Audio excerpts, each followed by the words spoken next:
lu Ji ngambil buah apa nih, buah ceri gitu Iya, oke. di depan. Itu menurut norma salah. Tergantung siapa yang punya pohon ya. Iya, misalkan ini punya orang yang kita nggak tahu. Oke. Menurut norma itu salah kan? Lu mengambil hak. Tapi kan bisa jadi menurut gue itu ya ambil aja udah. Nah, berarti makanya itu pentingnya aturan. Itu pentingnya dia. misalnya aturan agama, aturan negara kan pentingnya di situ. Betul, itu dia. Tapi yang jadi pengen gue bahas di situ adalah kita nih manusia, mau itu sudah dewasa atau masih kecil, itu pasti kadang melakukan kesalahan. Itu kebanyakan ya berasaskan diri sendiri. Si orang yang menyalahi kita, maksud gue.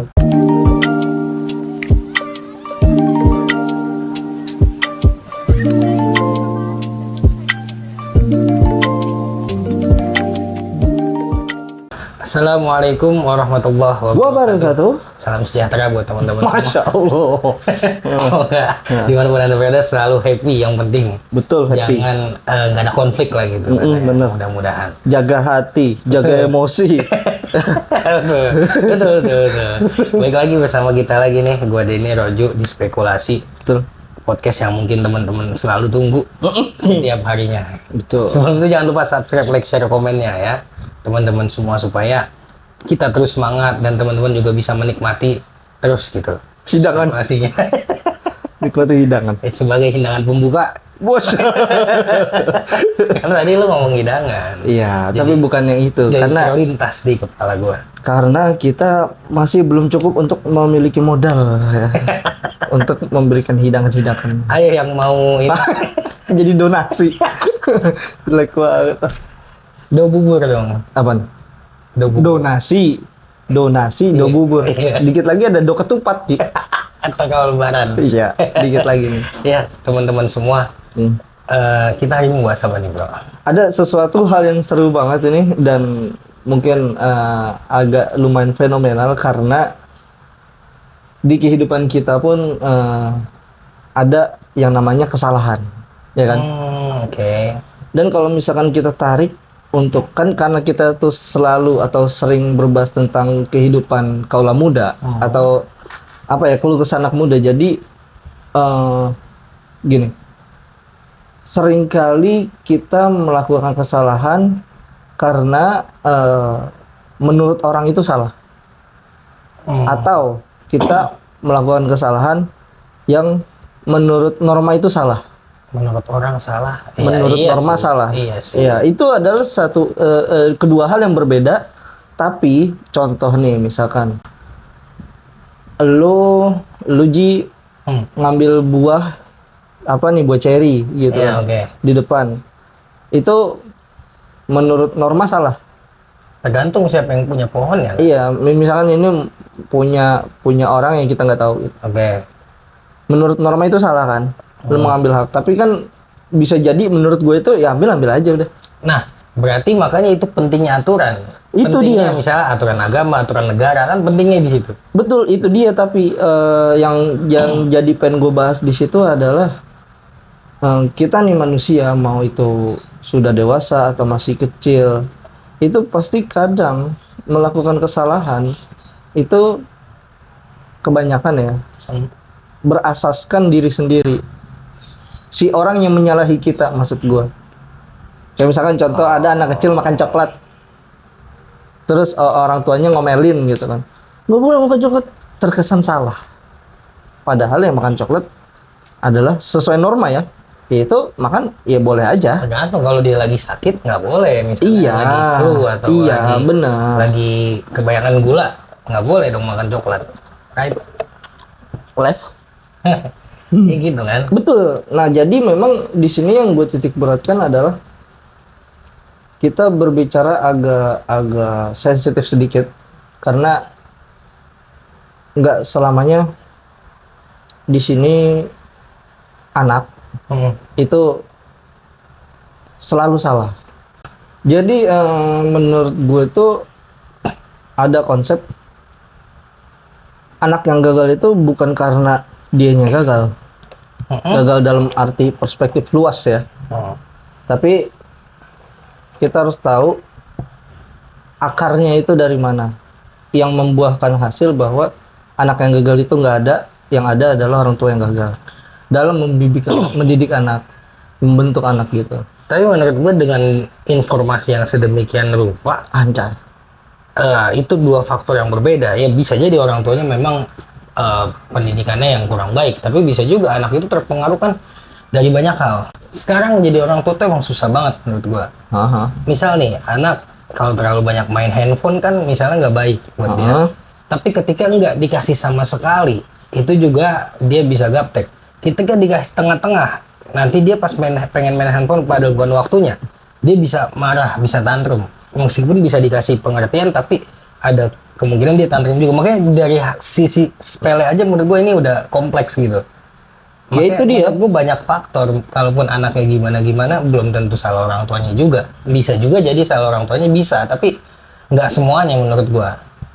Cuma kalau kita melihat dari yang kayak contoh gini deh, lo diberikan pendidikan atau ditatar lah bahasanya sama orang tua lu tuh seperti apa dan jadilah watak seperti lu. Itu kan menurut gue itu adalah salah satu cara yang tadi lu bilang, ketika kita di tengah nanti anak itu tantrum, habis itu nanti kita kasih ujung-ujungnya. Itu adalah salah satu cara orang tua untuk mengatasi anak untuk mendapatkan sikap, sifat, karakter yang baik. Artinya nggak selamanya yang lu pengen itu lu bisa mendapatkan dengan mudah, lu harus berjuang gitu. Artinya kita didik anak seperti itu. Betul. Jadi, cuman sikap anak kan beda-beda juga kan sifatnya. Nah, terus juga cenderung, makanya lu pernah dengar istilah ini nggak, cenderung kayak ketika di zaman keras, habis itu generasi yang waktu yang keras melahirkan generasi yang kuat kan. Iya, betul. Generasi setelahnya akan jadi generasi yang lemah karena yang ini kerja keras udah bagus, bawahnya jadinya menikmati muter begitu kan. Iya, jadi udah ngeluping aja. Karena memang biasanya orang tua mendidik itu berdasarkan pengalaman dia dididik. Misalnya nih, orang tua ada seorang dia dididik anaknya dengan keras oleh orang tuanya. Terus dia gua nggak mau nih didik anak gue kayak gini karena gue kerja nggak kuat gitu, nggak enak rasanya. Akhirnya dia lembut ke anaknya, manjain lah.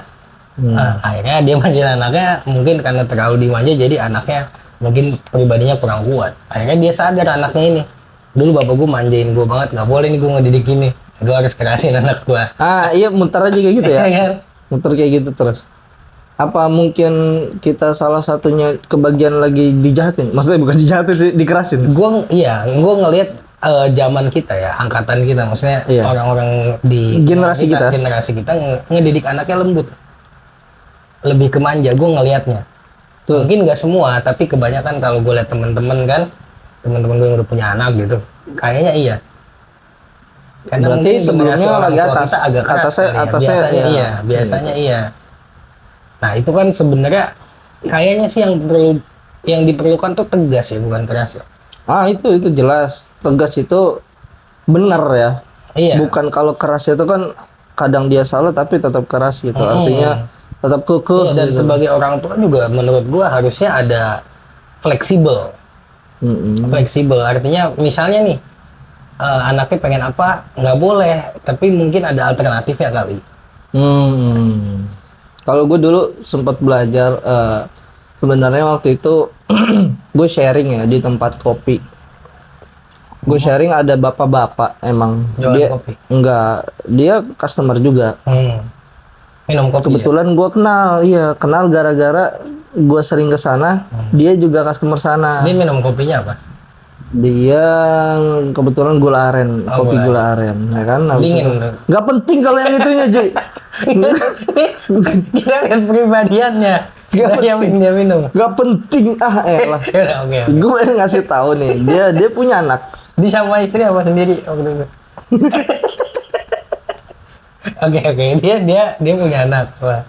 Iya, kebetulan tadi dia sendiri ya. Oke. Iya, terus dia ngerokok juga, Ji. Oh iya, oke. Kita nggak usah bahas anak. Kita lanjut yang tadi deh. Nah, dia punya anak nih. Anaknya itu umur 5 tahun. Di saat itu anaknya pengen banget yang namanya Lego. Oke, oke. Nah, si om-om ini nggak tahu berapa harganya Lego. Oh, oke. Nah, hasil diajak lah dia, Ke tempat Lego anaknya ya. ya. Oke. Anaknya diajak lah ke tempat Lego gitu.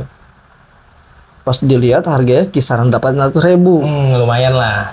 Itu yang kecil. Oke. Tapi dia mintanya yang gede ya, ukuran lumayan lah Iya, gitu. iya, iya. Sebantal ada Sebantal gitu. ada. Sebantal ada. Nah, harganya itu sekitar kalau dia 300. murahan ya. KW itu. Oke. Berapa yang gede? Kisar dia bilang sih kisaran Satuan lagi. iya 1,2. 1,2. Oke. Dia bilang kayak gitu. Terus gue salutnya sama om ini bilang gini. Nah, kamu tahu nggak harganya ini berapa? Tahu pak, katanya gitu. Berapa, coba lihat hitung nolnya ada berapa? 10.000, 100.000. Oh, berarti ini di atasnya 100.000 berapa pak gitu? 1 juta gitu. Nah, oh berarti jutaannya pak gitu. Iya betul, jutaan. Sekarang papa mau tanya deh, kamu punya uang berapa? Gituin kak sama bapaknya, sama omnya ini kan. Aku kan nabung sama mama gitu. Emaknya dipanggil, mas ini tabungan kakak ada berapa, katanya gitu. Tabungan kakak baru ada 400.000 gitu. 400.000 dek, 400.000 kak, kurang duitnya gitu. Tapi kan aku mau ini. Gimana gini aja. Nanti kamu nabung, kalau misalkan angkanya tabungan kamu sudah mencapai angka harga ini, papa ajak lagi ke sini, kita beli langsung. Bilang kayak gitu. Akhirnya nggak jadi. Nah, terus Pas balik lagi harganya udah naik. kagak, udah nggak ada barangnya. Udah segitu. Udah nggak ada barang, udah laku. Oh, udah laku. Ya, harganya udah jadi, naik ya. Abis itu anak ini ngelapor lah, singkat cerita. Ternyata tabungannya sudah nyampe 1 juta. Oke. Iya. Wah, tabungan aku udah 1 juta gitu. Wah, alhamdulillah, bagus dong, kata gitu. Ini bokap yang cerita, omnya yang cerita. Ya udah yuk kita ke sana, jadi kan kamu beli mainan. Responnya beda banget. Aku ngumpulin kayak gini susah. Mendingan aku kumpulin aja, terus nanti kalau misalkan ada barang yang lebih bagus aku beli. Itu Ji. Artinya ketika kita memberikan respon terhadap anak dengan cara yang berbeda, artinya ilmu parenting. Anak ini kita bukan paksa untuk gak beli. Yang sering-sering kan, aku mau beli, enggak, di rumah udah ada. Manggil abangnya, bang ini nggak dijual kan bang? Ini nggak dijual kan bang? Emang serupa sama hal itu. Beda. Intinya adalah denial. Tapi Untung anak. ini nggak dijual. Anak gimana cara anak nggak beli? Mau beli es krim pahit. Iya. Iya nggak? Pernah nggak lu ngalamin itu? Iya, Pernah tuh. Sama teh basi. Iya pernah ngalamin kayak gitu kan? Ini nggak dijual kan? Nggak dijual itu. Ini menurut gue satu pelajaran penting buat orang tua di sana ya. Misalkan teman-teman ada yang udah punya anak mungkin atau kayak gimana. Ini adalah satu pelajaran penting bahwa respon hal yang kita lakukan ke anak itu dengan niat yang satu, niatnya itu kayak tadi om ini bilang niatnya itu nggak usah belilah, ntar aja. Tapi dengan cara yang luar biasa menurut gue, yang membuat anak ini menciptakan rasa rajin menabung dan memberikan menjadikan 1 rupiah itu berharga, bernilai, yang dimana dia jadi berpikir kalau misalkan lu mau beli barang yang mahal, kayaknya buat ngumpulin segitu susah banget, gue beliin buat mainan, mendingan gak usah. Artinya itu adalah satu respons yang bagus. Gua rasa sih, tapi tergantung anak ya, makanya parenting itu kayaknya nggak. Misalnya ada metode parenting ini, belum tentu bisa diterapin ke anak lu gitu. Gue setuju banget itu. Lihat anaknya juga sih. Iya, yang tadi lu bilang anak itu ada karakter ya kan? Iya, ada sifat, beda-beda. ada karakter beda-beda. Nah, itu kita perlu kenal sama karakter Iya itu. Kenalan. Iya, betul. Kayak gini kan. Gila. Gampang banget ya. Gampang banget. Kan ada di stiker belakang mobil. Yoi. Baby on board. Enggak yang papa, mama, anak, happy family itu. Iya, nanti ada Audi Iya. gitu.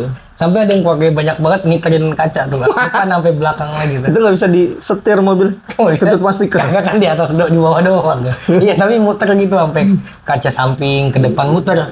Saking banyaknya keluarganya. Itu kayaknya dia bikin negara baru ya. Misalnya nih anak lu umurnya 8 tahun, tapi dia pengen umur 9 tahun gimana? Ya bisa. Lu tinggal kasih pengertian aja, kayak misalkan kan kita hidup di dunia deh. Enggak, kamu mau ya, gue sekarang 9 tahun. Ya udah kamu 9. Terus mau apa? Gituin aja. Ini sekarang kamu 9 tahun nih. Terus kamu mau apa? Dia misalnya, karena kan buat naik roller coaster misalnya butuh 12 tahun nih. Atau berapa tuh, lupa gua. Ya pokoknya dia belum cukup. Belum cukup. Ya udah kamu sekarang 12 tahun. Tapi nggak bisa naik. Ya jangan salahin papa. Salahin orang yang larang kamu. Kan papa udah mau ngikutin perintah kamu. Ya udah silakan naik gitu. Tergantung kemauannya apa kan. Iya, ikutin aja. Iya. Nanti dia kayak mentok sendiri. Terus ngapain ya? Udah dah ikutin aja yang papa aja dah, maksudnya yang beneran aslinya aja dah, daripada kemauan gue yang aneh-aneh. Ya kan kemauan lu yang aneh-aneh sih. Kenapa aneh? Iya, orang belum 9 tahun mau maksa 9 tahun. Mungkin 9 tahun. Besokannya dia pengen 7 tahun, habis 9 tahun. Ya udah. Gituin aja. Gitu, itu selesai. Tapi kan Nanti nggak ada masalah, nggak menyelesaikan masalah. selesai bagi kita. Bagi dia kan ya kayak aduh, kayak dia. Elah, 7 tahun ternyata nggak enak banget ya. Mendingan gue 8 tahun kayak normal gitu. Itu adalah satu quotes yang penutup yang baik ya. Ya. Untuk itu terima kasih nih para teman-teman yang udah tungguin kita standby, terus juga udah lama lagi datang lagi ngeklik. Dan untuk yang baru nih makasih juga, jangan lupa yang baru ataupun yang udah lama, emang udah lama tapi belum subscribe, klik subscribe-nya dulu. Terus habis itu di like video kita, terus komen juga kenapa sih lu suka, terus apa sih kurangnya di kita gitu, misalnya supaya kita tuh ada evaluasi yang membuat itu menjadi apa? Kenapa? Enggak, tadi lu apa? Nggak apa-apa, senyum aja. Itu menjadi bahan evaluasi kita supaya videonya lebih baik lagi. Ya. Juga share ke teman-teman juga supaya video kita itu bisa bermanfaat lebih banyak buat orang banyak juga. Dari kita berdua pamit undur diri. Ya. Saya Rojo dan beliau Denny. Ya. Kita pamit. Wassalamualaikum Warahmatullahi wabarakatuh.